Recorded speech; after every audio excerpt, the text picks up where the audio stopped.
Okay, great. Well, welcome everybody. I'm glad you could be here today. So we'll move on to our next slide and we'll get started with our webinar.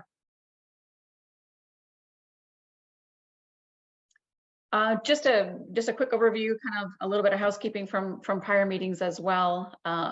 School Procurement Network, the SPN, we're a group of purchasers throughout the school, throughout the state, who are getting together to basically talk about collaboration, thoughts, ideas, and suggestions around purchasing.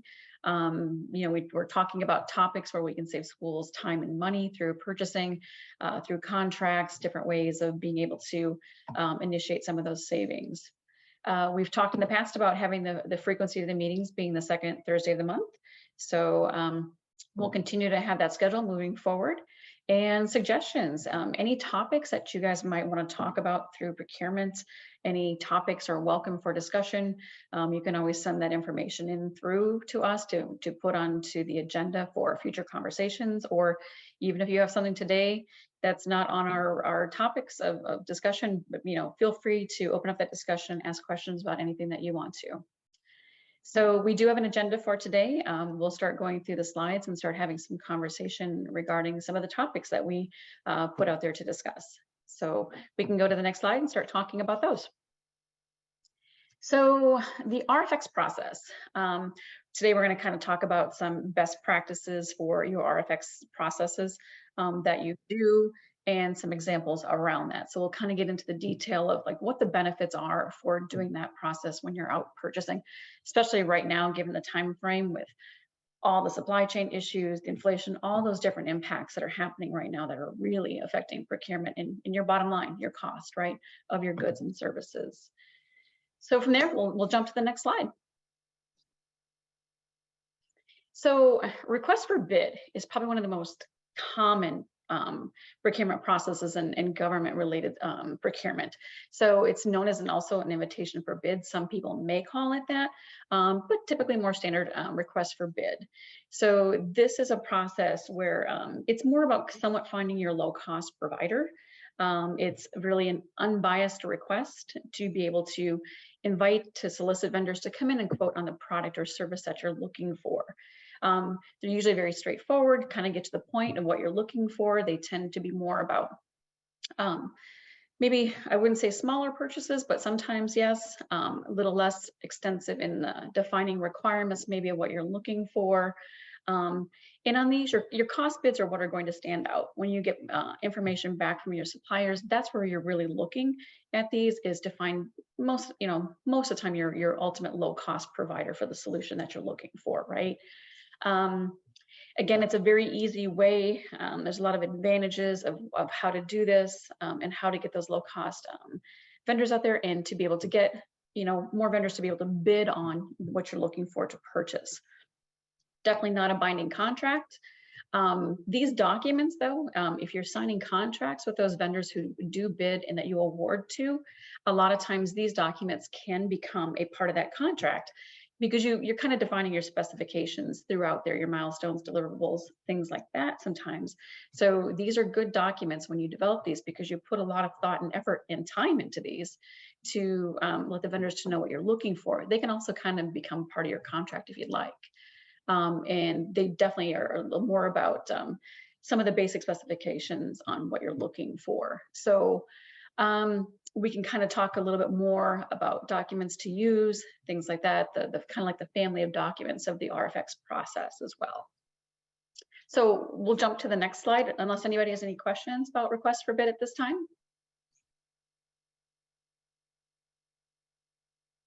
I think Brian has a question. No? Okay, thank you.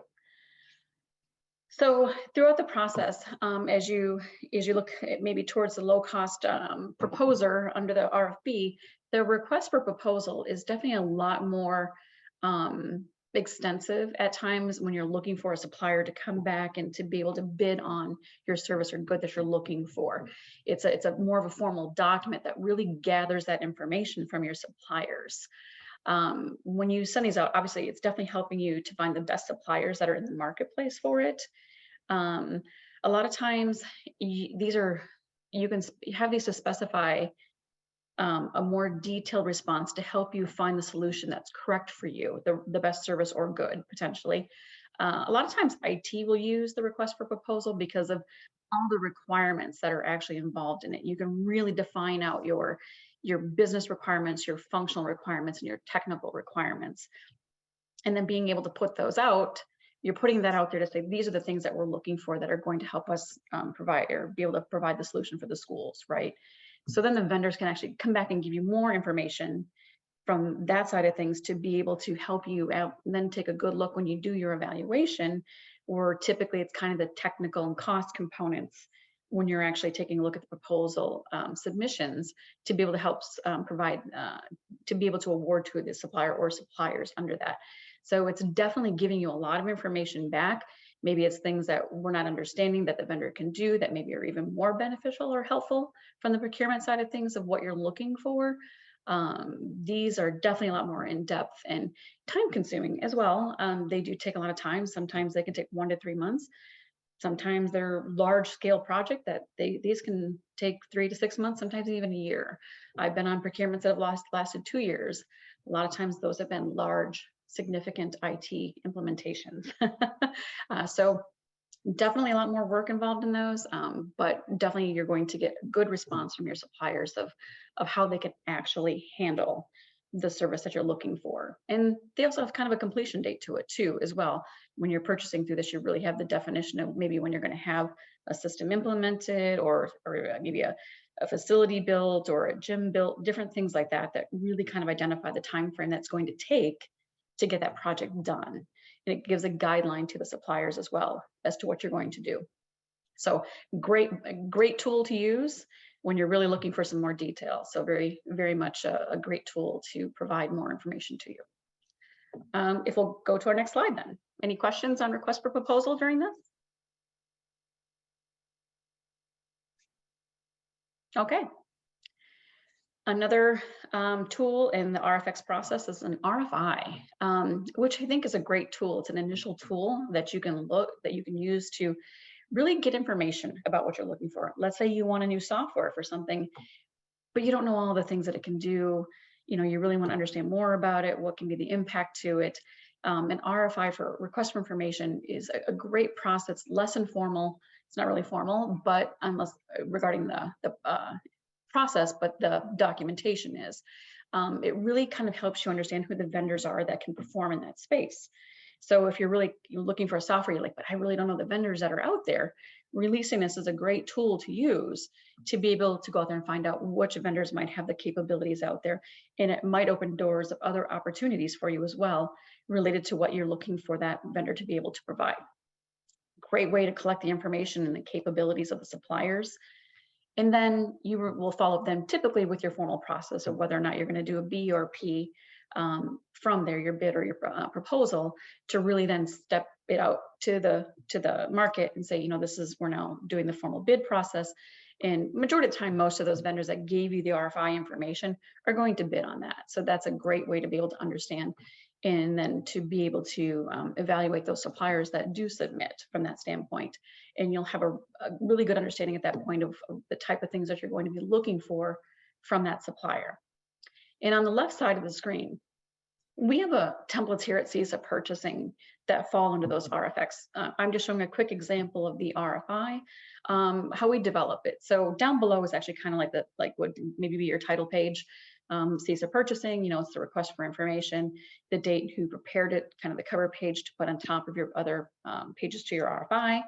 You have your table of contents, which is actually very consistent between all of your documents. You know, you can start off with your RFI. If you go to your B or P, all these things still continue to go forward. You talk about your background, your project overview, the requirements, all those things then kind of filter then into your RFP. So this is a really nice tool to kind of take you from one step to the next. So if you need templates, if you're looking for any help with templates, if you'd like anybody to be involved from a review standpoint, anything like that, I'm glad to help you guys with any of that stuff if you're looking for anything in that area. Any questions about the RFI or process? Okay, great. We'll go to the next slide. RFQ is another tool in the Rfx process. It's definitely a process that you can get easy quotes on services and goods. It's kind of, it can also be kind of known as an information for bid as well. It's more of a less detailed process to be able to get your quote.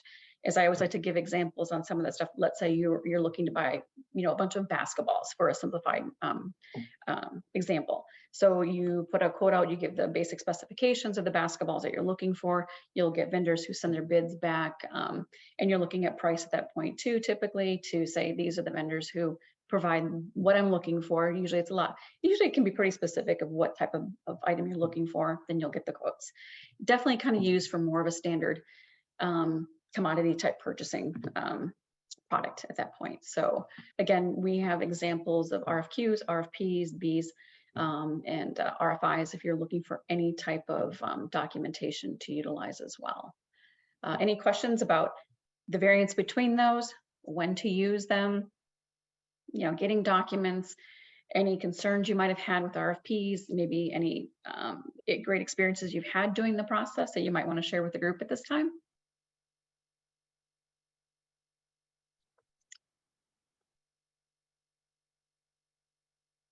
Okay, we will definitely jump to the next slide. Thank you. So the next thing I kind of want to talk about is cooperative purchasing and how it's on the rise. So especially during the times that we're experiencing right now, organizations are looking more towards cooperative purchasing. So if you want to take just a second to read through the slide, I'll give you a minute to take a look at it.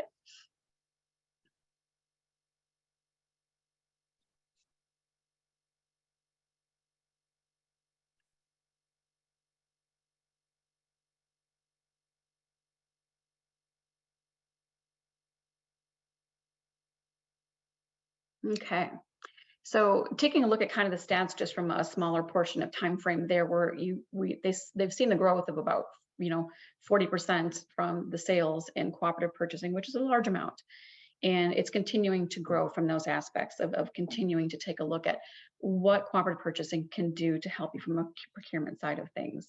So as organizations take a look to become more involved with cooperative purchasing, we're taking a look at areas of how to save money, how to be able to involve more purchasers, to be able to get the volume of purchasing and lower price and more product availability, those types of things. So we'll talk a little bit more about that as we kind of go through the cooperative purchasing.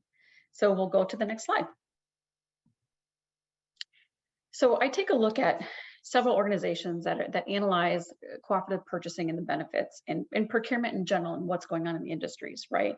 So some of the people that I take a look at are Ardent Partners, as well as Co-Procure. These are some analysts that really take a look at the impacts of procurement, what's happening today, as well as benefits of how organizations do their procurement. So some of the reasons right now, the top 5 reasons why individuals or organizations are taking a look at cooperative are: procurement can be time consuming. As we know, a lot of us are short staffed. Procurement is timely, and I think impacts now with supply chain, staffing shortages, those things are all big impacts right now that are coming through. So as we talked about before, procurements can take 1 to 3 months, anywhere, and bigger projects 3 to 6 months or longer. So those are very time consuming to do. Cooperative purchasing allows for better pricing, especially when we can get full scale throughout the schools throughout the state. We can partner with our suppliers that can provide products that can impact a lot of the schools throughout the entire state. Maybe it's even regionally to take a look at from a cooperative purchasing side of things too. We're always looking for an opportunity to help the schools. So if your school or school districts or areas are kind of regionally thinking about different things that are something that you want to purchase, we can definitely take a look at that with you to really take a good look at that supplier and potentially become a partner that might be more beneficial and easier for you to utilize from cost saving standpoints and labor time. As we talked about before, organizations have a lot less staff to manage purchasing. With the impact of some things that are going through with staffing, it's an impact, definitely, from people doing 2 jobs, sometimes, things like that, that there's not as, the focus to have the time sometimes is very challenging. Cooperatives are definitely helping to meet socioeconomic needs. One of the things that we're looking to do at here at Cesa Purchasing is to really take a look at our supplier diversity. Who do we have as our suppliers? What impact can we have from that avenue as well with our schools?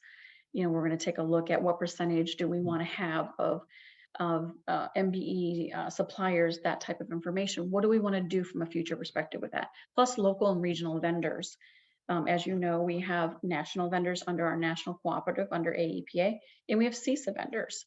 We really want to grow the CESA vendor base as well to really help from a regional perspective, from a specific school district, schools, things like that, that we can make a much significant more impact to you from a purchasing standpoint.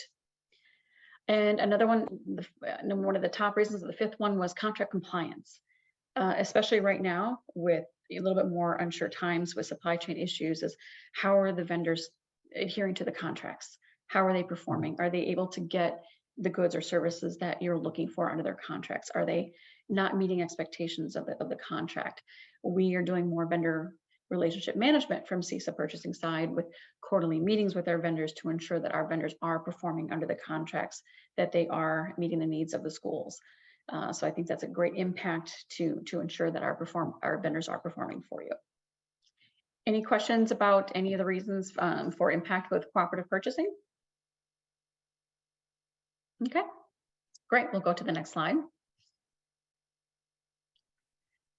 Cesa Purchasing. So we have our site, cesapurchasing.org. We're always adding new vendors to that. So definitely you might want to take a look at that off and on just to kind of see if we've added new vendors.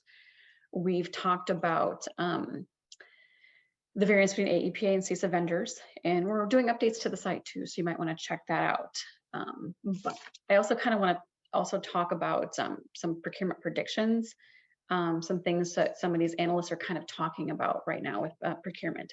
So COVID-19 has been a significant conversation point for the last 2 years. You know, still into late 22 and 23, it's still going to be a significant topic and impact to purchasing.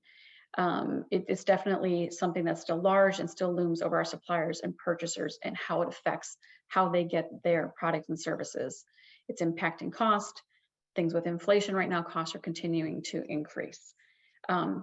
The COVID hangover. So as analysts talk about procurement, the effect of COVID-19, they're predicting that some of the effects of this are going to last into and through the next generation, which is really interesting to hear, and what those impacts are going to be to supply chain. So with that type of information, you know, as we take a look at when we partner with our vendors, how do we strategically, you know, and we want to strategically align suppliers that are going to be beneficial for the schools, right? So as we have supply issues, increase pricing with our vendors, and it may get to the point where vendors are having a hard time to really actually explain the cost to you. And that's something we can maintain from our side on the contract is ensuring that those price increases aren't coming to you, right? That we're holding our contracts in place, and how we partner better with our suppliers too, to have a large impact with everybody. So, you know, supply assurance is another term that I think is going to become popular with everybody, is that how are vendors assuring the schools that they're going to have product available? And that's a big topic right now, is how are they doing that? And how do we partner with our suppliers to ensure that, right, that we have those products and services available for schools? So those are some of the things that I think are going to be strong negotiations with our suppliers that are going to be key to moving forward. There's definitely a lot of pressure to save cost. I think everybody's saying we need to save cost on our contracts, on the goods and services that we buy. How do we do it?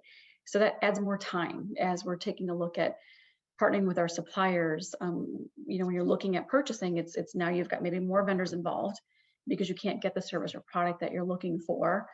And it's going to continue to be that way because as we have some more supply chain issues, it's going to take more time to find those that actually can supply.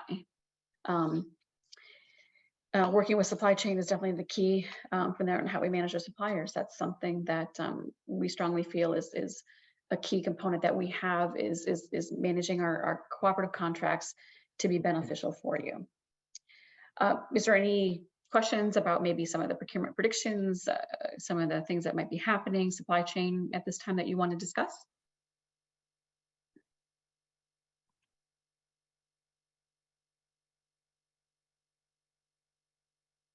Okay, sounds good. We'll go to the next slide. So any questions in particular that you might have from today's discussion, or anything beyond that, anything that you want to talk about from a procurement standpoint that we can maybe talk as a collaborative group, or if you have a question for me in general, is there anything at this time that anybody wants to talk about? So I appreciate everybody's time today and being here. I think it's great to have discussions about supply chain and purchasing on a regular basis, as we definitely kind of navigate the times right now with inflation, with cost increases, and impacts that we're going to have with purchasing. So don't ever hesitate to reach out direct to me in regards to any procurement questions. If you need templates, or if you even want someone to review a template or to chat about some sort of procurement process, I'm definitely available for that. I have, again, over 20 years of experience with procurement, so I would be glad to help in any avenue that I can for you. So again, we appreciate your time today, and let us know what else we can help you with. And thank you very much, everybody, for being here. Okay, thank you, everybody. Bye-bye. Have a good day.